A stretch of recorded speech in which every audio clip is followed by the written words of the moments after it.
आप सबके भविष्य। धन्यवाद जी हरिवंश जी। श्री गुलाम नबी आजाद जी।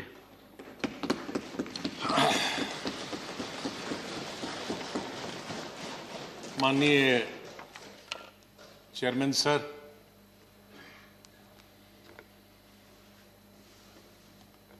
आपने,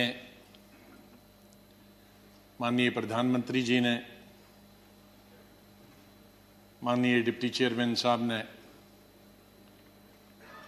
और मेरे जितने भी यहां साथी हैं, उस तरफ के या इस तरफ के, सत्ताधारी पार्टी के या विपक्ष के,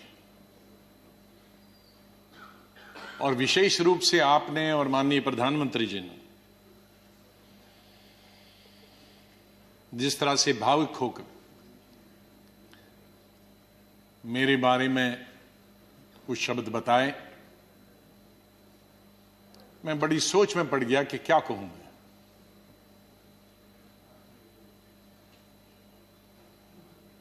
मैं इन 41 वर्षों में जो मेरा लेजिस्लेटिव कैरियर रहा, 28 साल इस हाउस में, 10 साल लोकसभा में, 3 साल जम्मू कश्मीर की असेंबली में, तो ये कहूंगा कि महाराष्ट्र से जीत के आके मैं कभी इधर से निकला, इधर डूबा, इधर डूबा, उधर निकला, उधर डूबा, इधर निकला, ये मेरा जीवन ऐसे ही रहा और संघर्ष का जमाना रहा। और मैं आज बहुत सारी चीजों को छोटा करने के लिए कुछ शेरों में ही खत्म करते हैं। शायर जो होते हैं उनमें एक बड़ी ताकत होती है उनके शेरों में कि हम लोग अगर 10 घंटे का भाषण दें तो वो 2 शेर में खत्म कर देते हैं उसका। तो मैं उसका फायदा उठाना चाहता हूं, वरना अगर मैं इतने 41 साल के इस अनुभव को अगर कहना चाहूंगा तो बहुत समय लगेगा, कई हफ्ते महीने लगेंगे। लेकिन शुरू में करूंगा जिस बात से मैंने पॉलिटिकल कैरियर शुरू किया है, स्टूडेंट लाइफ। और कश्मीर में, जम्मू कश्मीर में मेरा, हालांकि मैं जम्मू से हूं, लेकिन मेरा डिस्ट्रिक्ट में, शमशेर सिंह जी जानते हैं, मुस्लिम मेजॉरिटी डिस्ट्रिक्ट, उसका असर कश्मीर का ज्यादा होता है, जम्मू का कम असर पड़ता, विशेष रूप से मुस्लिम्स में। और उसके बाद कॉलेज और यूनिवर्सिटी तो मैं कश्मीर में ही पढ़ा। और गांधी को पढ़ता था मैं, नेहरू को पढ़ता था, मौलाना आजाद को पढ़ता था, इन 3 की। तो जो मैंने सीखा है देशभक्ति का स्कूल से लेकर, और वो देशभक्ति आज उन नौजवानों की नजर में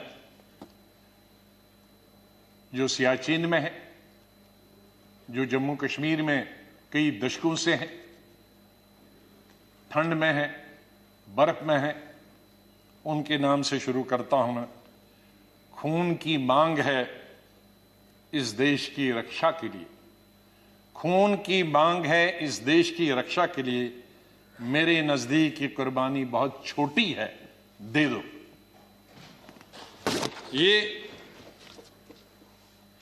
ये मेरे मन में बचपन से और स्कूल से ये बात रही। और जब मैं कश्मीर के सबसे बड़े college, SP college, Shri Pratap college में पढ़ता था, मुझे याद है वहां 14 अगस्त भी मनाया जाता था और 15 अगस्त भी मनाया जाता था हमारे कॉलेज में। और 14 अगस्त तो आप जानते हैं किसके लिए मनाया जाता, और मेजॉरिटी उनकी थी जो 14 अगस्त को मनाते, और बहुत कम माइनॉरिटी थी, दर्जन के अंदर, जिसमें मैं भी था और मेरे दोस्त थे, जो 15 अगस्त में स्टाफ के और प्रिंसिपल के साथ रहते थे। और उसके बाद हम 1 हफ्ता कॉलेज नहीं जाते थे क्योंकि पिटाई होती। तो उस वक्त से निकलकर हम इस सोच के आए हैं जिस सोच में आज हम सब हैं। और मुझे खुशी है इस बात की कि इस सोच को बहुत सारे लोगों ने, और मैं बधाई देता हूं दूसरी पार्टीज को भी, वहां नेशनल कॉन्फ्रेंस हो, पीडीपी हो, बीजेपी तो शुरू से ही कौमी धारा की पॉलिटिक्स में थी, वो भी आहिस्ता आहिस्ता बड़े पैमाने पे आए और कश्मीर आगे बढ़ा। मेरी हमेशा ये सोच रही कि हम बड़े खुशकिस्मत हैं, जन्नत हिंदुस्तान ही। मैं तो आजादी के बाद पैदा हुआ, लेकिन आज गूगल के जरिए मैं पढ़ता हूं, देखता हूं, सुनता हूं, यूट्यूब के जरिए पढ़ता हूं। मैं उन खुशकिस्मत लोगों में हूं जो पाकिस्तान कभी नहीं गया, लेकिन जब मैं पढ़ता हूं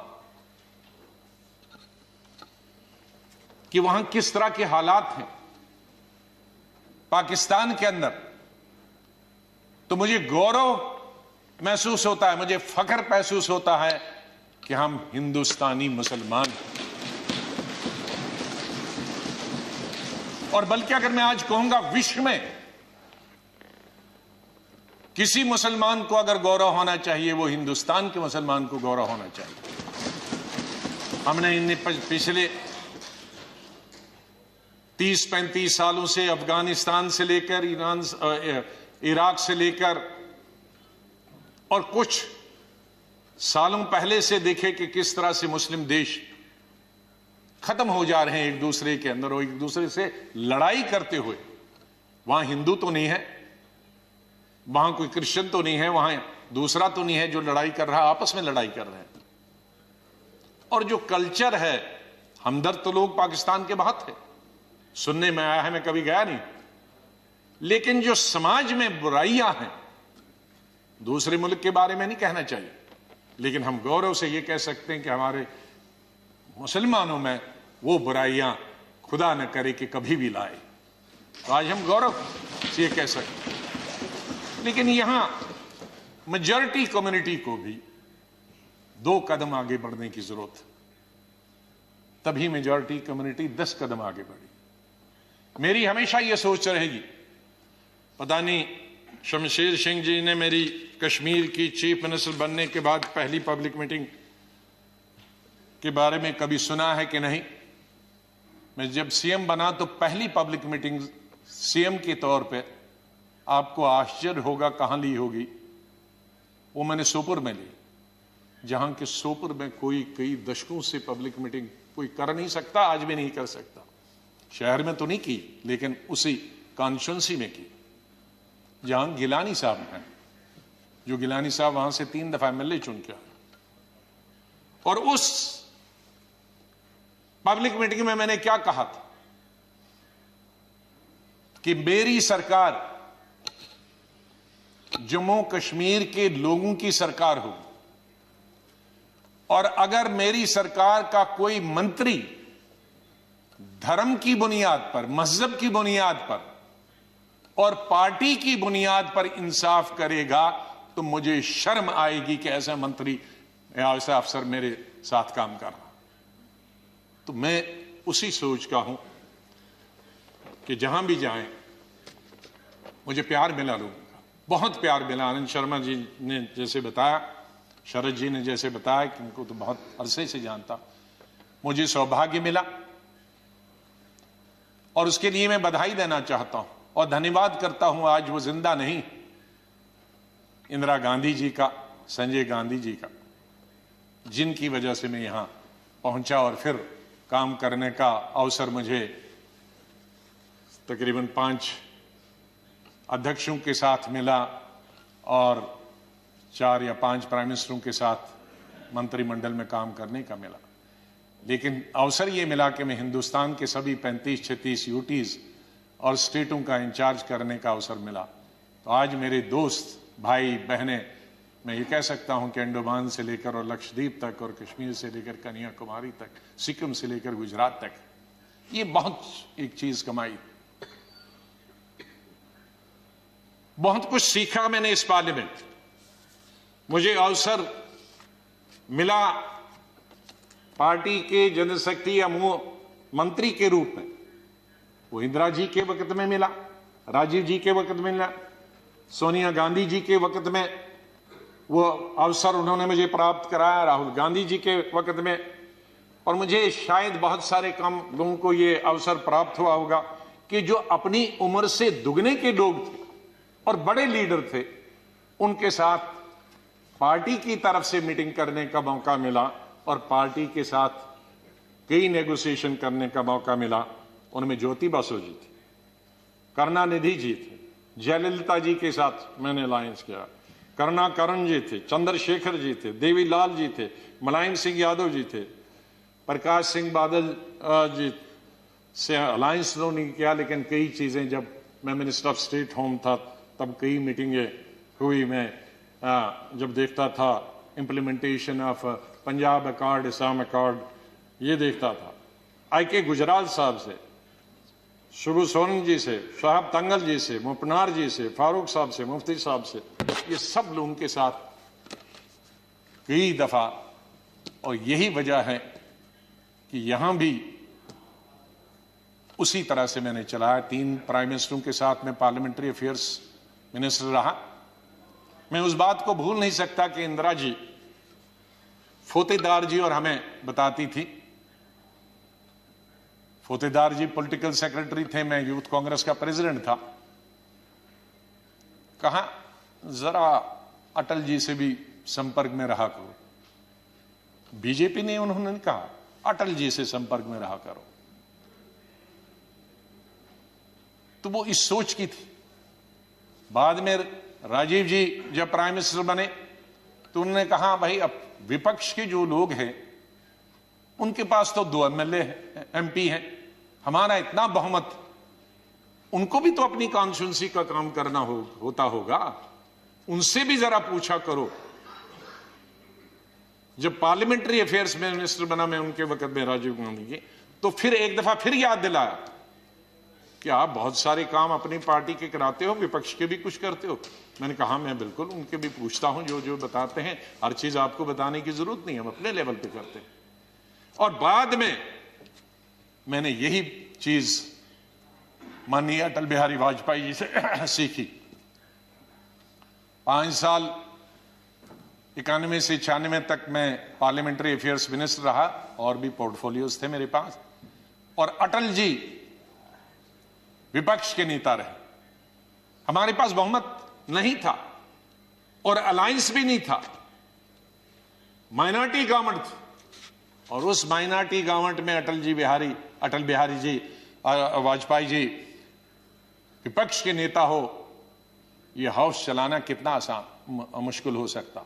लेकिन मैं कहूंगा कि सबसे आसान हाउस चलाना उन 5 साल में मुझे अटल जी की लीडरशिप हुआ, और उनसे सीखा मैंने कि किस तरह से हल निकाला जा सकता, विपक्ष की भी बात रहे और सरकार की भी बात रहे। मैंने अपने LOP के जमाने में यह कोशिश की कि हम यहां आए हैं, लोगों ने हमको चुना है कानून बनाने के लिए, लोगों ने हमें चुना है कई मसलों का समाधान निकालने के लिए, हल निकालने के लिए, उनकी मुश्किलात, उनके लिए रोजगार पैदा करना, एम्प्लॉयमेंट करना, डेवलपमेंट करना, विकास करना, सड़कें, नहरें, स्कूल, कॉलेज, अस्पताल बनाना, बिजली पैदावार करना। तो अगर हम हर वक्त ये आपस में ही लड़ते रहे, झगड़ते रहे और वो कानून पास नहीं होंगे तो लोगों का विश्वास हमसे उड़ जाएगा। इसलिए जब भी मैं अपने साथियों को भी समझाता था कि इसको मिक्स करो, एक आध दिन विरोध दिखाओ, एक आध दिन झगड़ा करो और बाकी दिन डिस्कशन करें। ये मैंने हमेशा प्रयास किया अपने। मैं धन्यवाद करता हूं हमारे उस तरफ के भी साथियों को जिन्होंने, और इस तरफ के सभी लीडरों को जिन्होंने उस प्रयास में पूरा अपना सहयोग दिया। मैं अपनी बात गृह मंत्री जी को स्टेटमेंट देना था, मैं उनका धन्यवाद करता हूं, और सबसे ज्यादा धन्यवाद मैं प्राइम मिनिस्टर का करता हूं कि आपने सबको सुना, आपने इतना समय 2 घंटे से ज्यादा यहां समय दिया। आप बहुत भावुक हुए, और सच है, हकीकत, अगर सच बताएं सर, मेरे माता पिता की जब डेथ हुई, मेरे आंखों से आंसू निकले, लेकिन मैं चिल्ला के रो नहीं पाया। मैंने जिंदगी में सिर्फ चिल्ला के रोया। और जब रोता है इंसान तो वो कोई चिल्ला के रोने के लिए तो आपको आर्टिफिशियल होने की जरूरत नहीं। वो थी पहली संजय गांधी की मौत, इंदिरा गांधी की मौत, राजीव गांधी की मौत, अलग अलग जगह थी, क्योंकि तीनों मौतें अचानक हो गई थी। शायद अगर नेचुरल मौत होती तो वो चीख नहीं निकलती। और चौथी थी जब सुपर सुनामी आ गया था उड़ीसा में 99। मैं हॉस्पिटल गया अपने पिताजी को दिखाने के लिए और उन्होंने कहा कि इनको गैलेपिंग कैंसर है। मुझे तब तक ये गैलेपिंग कैंसर का नहीं, कैंसर मालूम, गैलेपिंग। तो मैंने पूछा इसका क्या मतलब हुआ? कि ज्योग्राफिकल रेशो से बढ़ता है, 2 का 4, 4 का 8, 8 का 16, 16 का 64, जो बढ़ जाता है। और इसकी अपर लिमिट है 21 दिन। तो 21 दिन आप कहीं मत जाओ। दोपहर को मैं ये लेके आया और सुबह हमने प्रोग्राम बनाया कहीं जाने का, इनको घुमाएंगे। मिसेस गांधी का शाम को फोन आया कि वहां साइक्लोन है, कोई दूसरे जनरल सेक्रेटरी हैं वो जाना नहीं चाहते और तुम ही जा सकते हो। अब मैं उनको कहता कि मैं, अगर मेरे डॉक्टर ने ये कहा है तो कहेंगी बहाना कर रहा। तो मैं अपने पिताजी को छोड़कर, मैंने कहा 2 दिन में वापस आऊंगा। गुजरात के, ये उड़ीसा के लोगों के लिए एक नई बात कहता हूं, क्योंकि इसका लुल्लू, इसका गवाह था, वो इस दुनिया में नहीं रहा। हमारे कांग्रेस का यंग लीडर था, यूं बहुत हाउस होल्ड नेम है आज भी। उड़ीसा जब एयरपोर्ट पे पहुंचा तो 1000 आदमी था, लड़के। तो कहा सर पैदल चलना है, क्योंकि सारे पेड़ जो हैं, शहर पानी में है और सारे पेड़ सड़कों पर है, तो ये 10-12 किलोमीटर पैदल चलना। चले हम। तो सबसे बड़ा काम क्या था पहला, और मिनिस्टर कोई नहीं, चीफ मिनिस्टर भाग गए थे, मिनिस्टर भाग गए थे, कोई एडमिनिस्ट्रेशन, कोई दुकानें तोड़कर मैंने उनकी लिस्ट बनाई पुलिस की मदद से कि उनको पैसे देंगे बाद में। हमने हथियार लिए जंगल काटने के, 3 रातें और 3 दिन।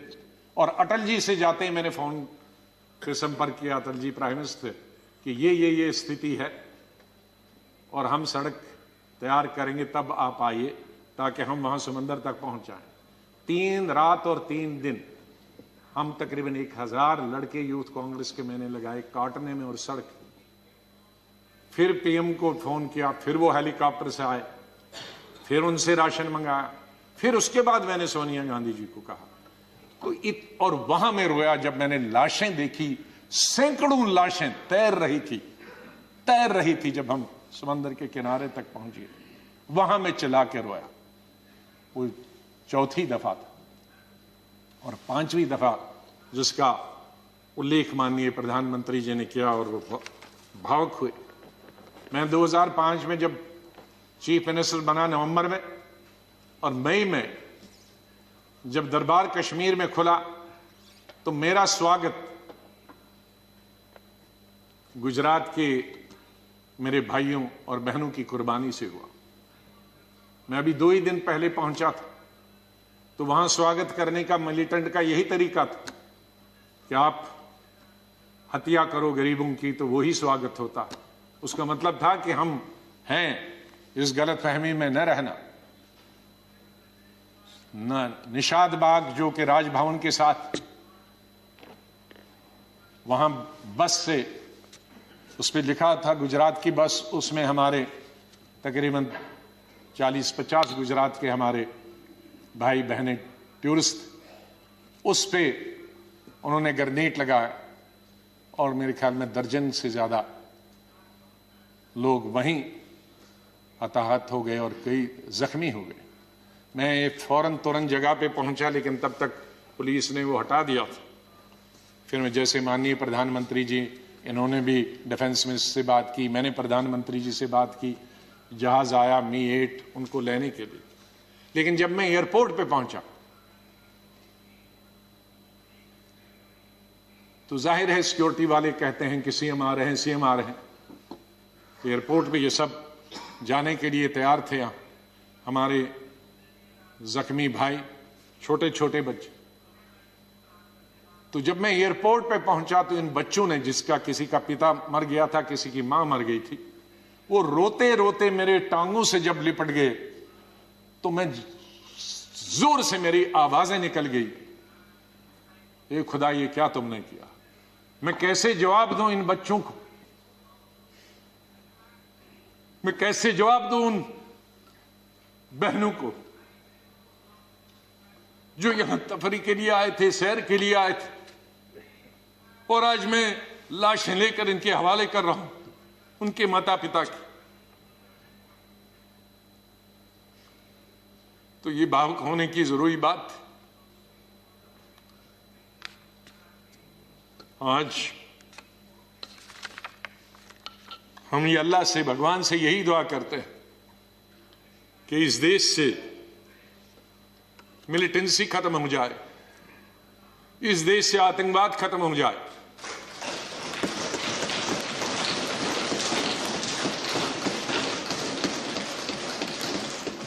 हजारों हमारे सिक्योरिटी फोर्सेस के, आर्मी के, पैरामिलिट्री फोर्सेस के, पुलिस के जवान मारे गए, सिविलियन कई क्रॉस फायरिंग में मारे गए, हजारों हमारी बेटियां और माएं आज बेवा, शायद उनका पति किसी का मिलिटेंट भी, कईयों के मिलिटेंट होंगे, कई क्रॉस फायरिंग। कश्मीर के हालात ठीक हो जाएं। मैं इससे पहले कि कुछ अशार बोलूं, पहले मैंने अपनी फौजियों के नाम बताया था, लेकिन ये शेर मैं बोलना चाहता हूं मेरे कश्मीरी पंडित भाइयों और बहनों के लिए। जब मैं कश्मीर में पढ़ता था तो सबसे ज्यादा वोट में यूनिवर्सिटी में जब जीत के आता था तो कश्मीरी पंडित मेरे सबसे ज्यादा लड़के लड़कियां वोट देते थे। बहुत सारे लोगों को मालूम नहीं कि कश्मीर में लड़कियां हिंदुस्तान के मुकाबले में सबसे ज्यादा, जम्मू में नहीं, कश्मीर में। जिस वक्त मैं एमएससी कर रहा था तो साइंस में तकरीबन 50% लड़कियां होती थी और आर्ट्स में 90%। तो ओवरऑल ज्यादा लड़कियां पोस्ट ग्रेजुएशन पढ़ती थी। तो मैं जब यूनिवर्सिटी का इलेक्शन लड़ता था तो हमारे कश्मीरी पंडित लड़के हों या लड़कियां, सबसे ज्यादा वोट मुझे 100% मिलते थे। मैं 99 भी नहीं कहूं। दोस्त हैं आज वो बिखरे हुए, मुझे बहुत अफसोस होता है जब मैं उनसे मिलता अपने क्लासमेट्स। ये उन कश्मीरी मेरे भाई पंडितों के नाम जिनके जो घर से बेकार हो गए, उन कश्मीरी बेवाओं के जो बेवाएं हुई हैं और बच्चे हुए और जो वहां से बिछड़ गए, उनके लिए शेर अर्ज करता हूं। गुजर गया, और ये हमारा जो आज मुद्दत खत्म हुई इसके लिए भी कह सकता हूं, गुजर गया वो जो छोटा सा एक फसाना था, गुजर गया वो जो छोटा सा एक फसाना था। फूल थे, चमन था, आशियाना था। गुजर गया वो जो छोटा सा एक फसाना था, फूल थे, चमन थे, था, आशियाना था। न पूछ उजड़े नशे मन की दास्ता, घोंसला उजड़ गया। न पूछ उजड़े नशे मन की दास्ता, न पूछ थे 4 तिनके मगर नाम आशियाना तो था। तो हम उस आशियाने को, आप दोनों यहां बैठे हैं, उसको फिर आशियाना बनाए जो इस वक्त उजड़ा हुआ है, उसके लिए हम सबको प्रयास करना। और मुझे, जैसे मैंने बताया, बहुत काम कर चुके हैं, सेवा कर चुके हैं, आशीर्वाद सबका मिला है। मैं यही कहूंगा, दिल ना उम्मीद तो नहीं, नाकाम ही तो है। दिल ना उम्मीद तो नहीं, नाकाम ही तो है, लंबी है गम की शाम, शाम ही तो है। कितनी लंबी होगी? सवेरा तो आई, विंटर में जरा लंबी होती है, तो लंबी है गम की शाम, मगर शाम ही तो है, सवेरा तो फिर आ जाएगा। और आखिर में ये कहूंगा, चाहे हम याद यहां ना होंगे, लेकिन फिर उसके लिए कहूंगा,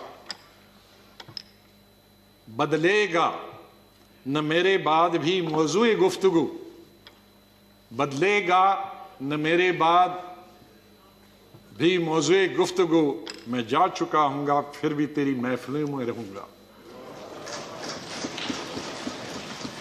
माननीय चेयरमैन साहब, मैं आपका बहुत बहुत धन्यवाद करता हूं। आपके साथ काम करने का मुझे अवसर मिला। आप जब पार्टी के अध्यक्ष थे तब भी हमारी मुलाकात होती थी, जब आप मंत्री बने तब भी बात होती थी, जब यहाँ चेयरमैन बनने से, वाइस प्रेसिडेंट आप बनने से पहले आप पार्लियामेंट्री अफेयर्स मिनिस्टर थे और मैं एलओपी था, तब भी हमारे संपर्क है।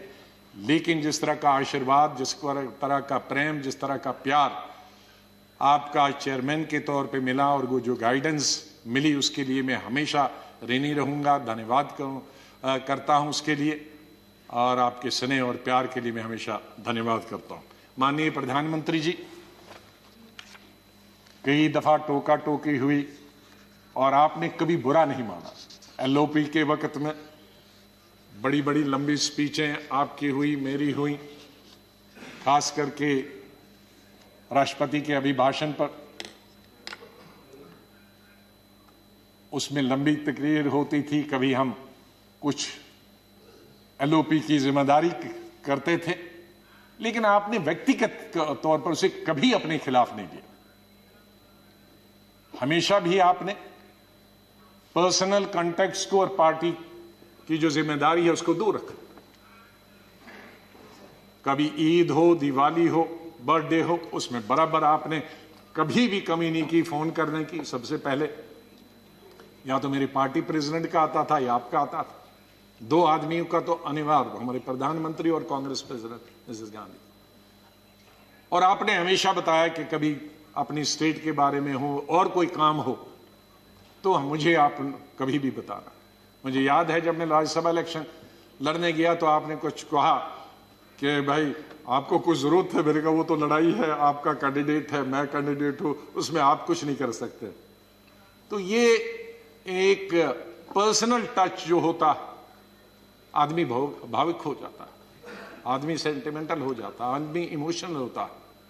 और मेरे संपर्क तो विपक्ष के साथ आज से नहीं, जब पहली दफा मैं एमओएस बना था तब से लेकर आज तक, क्योंकि हम मिलके ही देश को चला सकते हैं। लड़ाई करके, गालियां देकर नहीं, हम अपनी बात अपने भाषणों के जरिए कर सकते हैं। मैं आपका बहुत धन्यवाद करता हूं। मैं माननीय डिप्टी चेयरमैन साहब, मेरे यहां हम बेंचमेट रहे, वो हमेशा मुझे याद रहेगा। बहुत सिंपल आदमी है, स्ट्रेट फॉरवर्ड है। कभी कभी हम नाराज होते हैं स्ट्रेट फॉरवर्ड, लेकिन स्ट्रेट फॉरवर्ड हमेशा वो लोग नाराज होते हैं। और शरद पवार जी से लेकर और यादव जी से लेकर और सब लोग हमारे लीडरों का तो मैं बहुत ही धन्यवाद, सब लेफ्ट राइट एंड सेंटर, नाम क्यों कि कुछ लूंगा तो बहुत सारे हमारे साथी नाराज होंगे। तो चेयरमैन साहब से लेकर और प्रधानमंत्री जी से लेकर, मैं सेक्रेटरी जनरल साहब का कैसे और सेक्रेटरीट का कैसे धन्यवाद कर सकता हूं, मुश्किल है करना, क्योंकि इनका सहयोग मिला बहुत हमेशा। हर वक्त जब भी हमने कुछ चाहा इंफॉर्मेशन पार्लियामेंट की या कोऑर्डिनेशन के बारे में आप तक पहुंचने की बात की, तो सेक्रेटरी जनरल साहब ने और सेक्रेटरीट ने हमने हमेशा हमारी मदद की है। और आखिर इस शेर से मैं आपसे विदाई लेता हूं, और इंशाल्लाह हम मिलते रहेंगे, चाहे यहाँ नहीं मिले लेकिन आगे एक दूसरे के पास आ जा सकते हैं। नहीं आएगी, मैं आप लोगों से बोल, नहीं आएगी याद तो बरसों नहीं आएगी, मगर जब याद आओगे तो बहुत याद आओगे। धन्यवाद गुलाम नबी जी।